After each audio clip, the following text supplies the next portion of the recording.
Hi పిల్లలు, అందరు ఎలా ఉన్నారు? బాగున్నారా? మర్చిపోయారా నన్ను? లేదు కదా.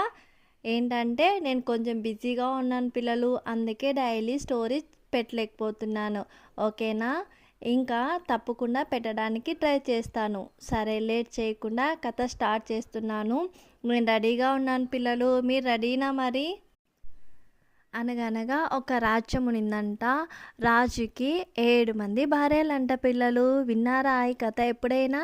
సర్లే, మళ్ళీ ఒకసారి నేను చెప్తాను, ఎలా ఉందో చెప్పండి. ఓకేనా? 7 మంది భార్యలు ఉంటే ఈ కథ ఎంత ఫన్నీగా ఉంటుందంటే నవ్వేలాక కష్టపడతారనిపిస్తూ ఉంది. సరే చెప్తాను, వినండి.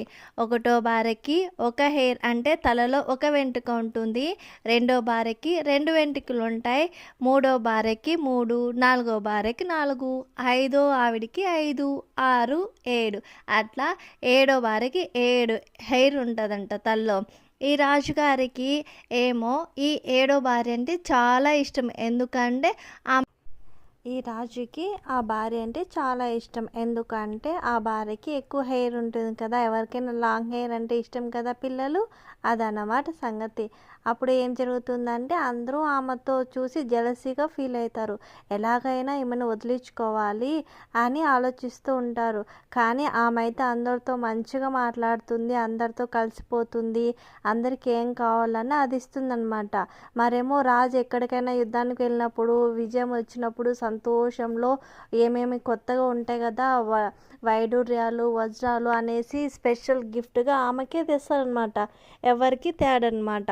అది ఇంకా వాళ్ళకి ఇంకా కడుపు మంట అయిపోతుందన్నమాట. మిగిలిన 6 మందికి ఎలాగైనా మనం ఏదో ఒకటి చేయాలి, అప్పుడే మనము బాగా ఉంటాము అని ఆలోచిస్తారనమాట. అప్పుడు ఏం జరుగుతుందంటే రాజు ఒకరోజు చెప్తారు, నేను యుద్ధానికి వెళ్తున్నాను వేరే రాజ్యం పైకి, చాలా లేట్ అవుతుంది, నువ్వు చాలా జాగ్రత్తగా ఉండు అని అంటారనమాట. అప్పుడు ఏమంటది రాజుగారు, మీకు వచ్చే లోపల నేను ఒక గుడ్ న్యూస్ చెప్తాను అని అంటదనమాట. సరే అయితే నేను ఎదురు చూస్తూ ఉంటానని చెప్పేసి రాజు యుద్ధానికి వెళ్తాడు. ఈమెమో ఇంట్లో ఉంటుందన్నమాట, రాజగృహంలో ఉంటుంది.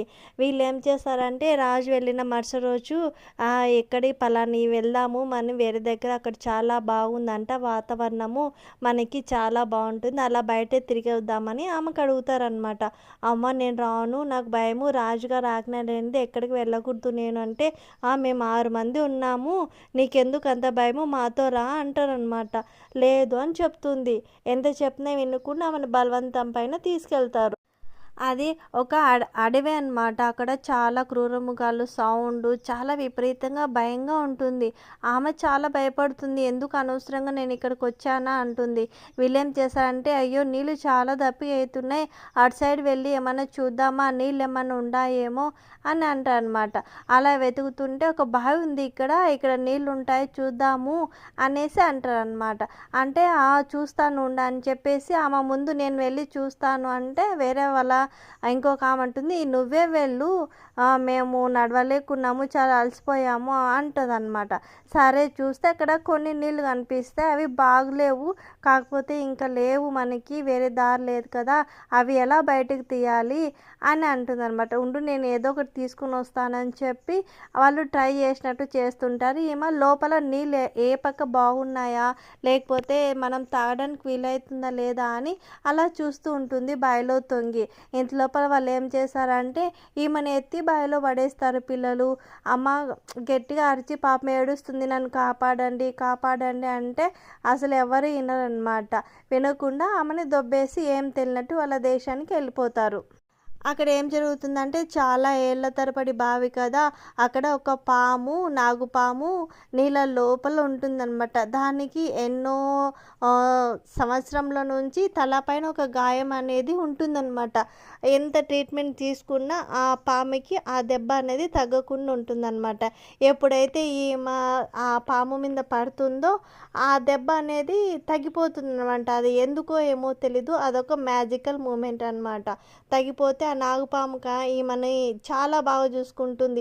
నువ్వు ఇక్కడే ఉండు, నిన్ను ఇట్లా చేశారు కదా, మనం ఏదో ఒకటి దారి చూస్తాం, నువ్వు నాకు చాలా ప్రాణభిక్ష పెట్టావు అని చెప్పేసి చెప్తుందనమాట.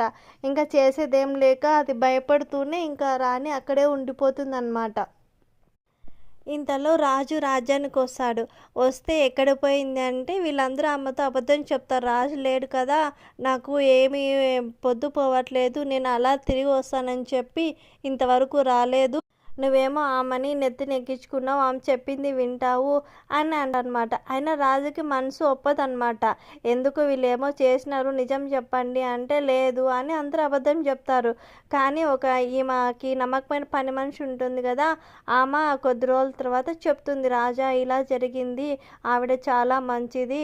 నాకు డబ్బులు ఇచ్చేసి పంపించేశారు. నిజం తెలియకుండా ఉండడానికి కోసము అని చెప్తుందనమాట. పిల్లలు నెక్స్ట్ ఎపిసోడ్లో ఆ రాజు ఆ రాణి గారిని ఎలా కలుస్తాడు, లేదా లేకపోతే వీళ్ళకి తగిన శిక్ష విధిస్తాడా లేదా, అసలు విజయం ఎలా ఆ బావిలో తోసినారు ఆ విషయం రాజుగారు తెలుస్తుందా లేదా, ఇవన్నీ నెక్స్ట్ ఎపిసోడ్లో తెలుసుకుందాం. Bye bye.